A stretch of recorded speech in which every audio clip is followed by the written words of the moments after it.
Welcome to Game Schooling with Danny. Echeck is a two-player cut-and-play card game by Léandre Proust.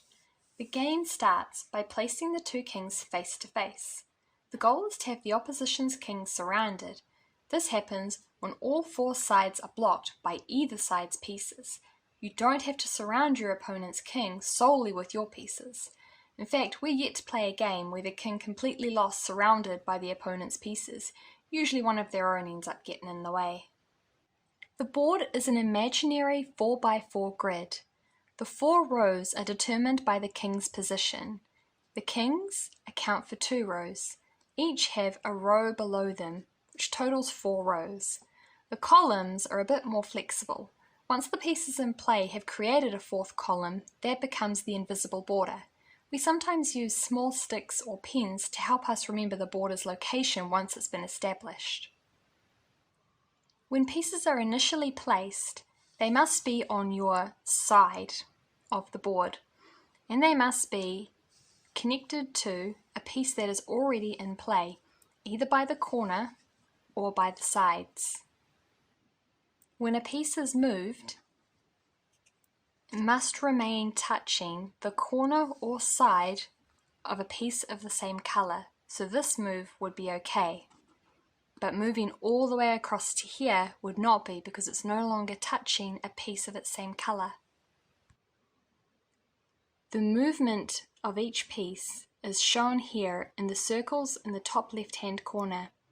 In the case of the queen, bishop, and rook, the lines go all the way to the edge of the circle to indicate they can go all the way to the edge of the board in a single turn, so long as they don't jump over an opponent's piece and they maintain a connection to a piece of the same color, either side by side or touching corners.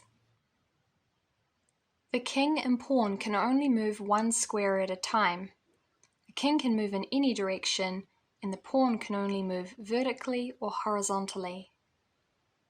The knight can move in a corner, for example, 1, 2, so long as the place he's moving to is an empty square, and that he follows the general rules of movement, which is staying connected to a piece of the same color.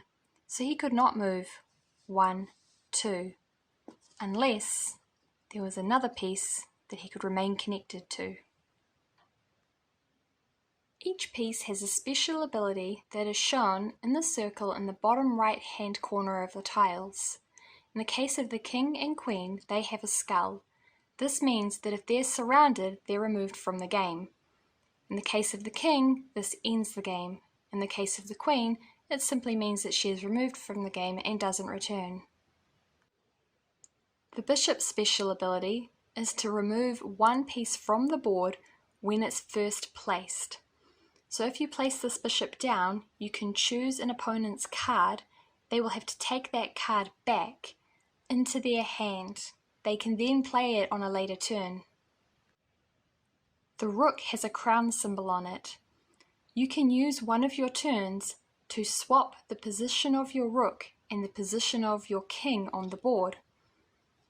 For example, if your rook is here and your king is here and your king is about to be surrounded, you can use your turn to swap them.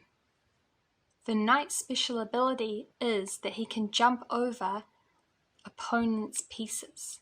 For example, if he is here, he can go 1, 2, even though this is an opposing piece.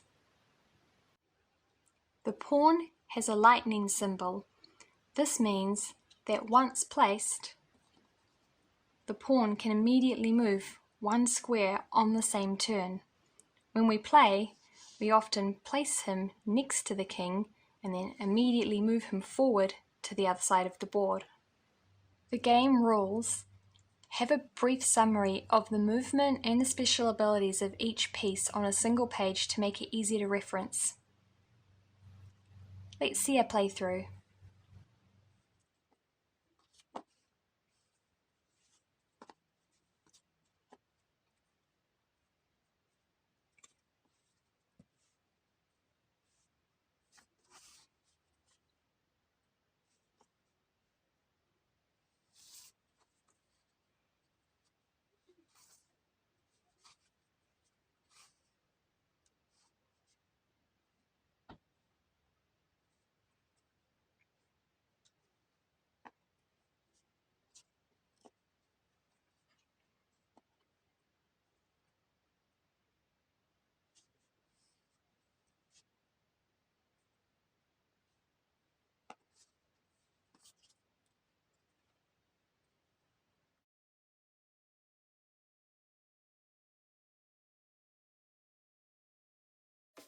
If you have any questions, please ask them below.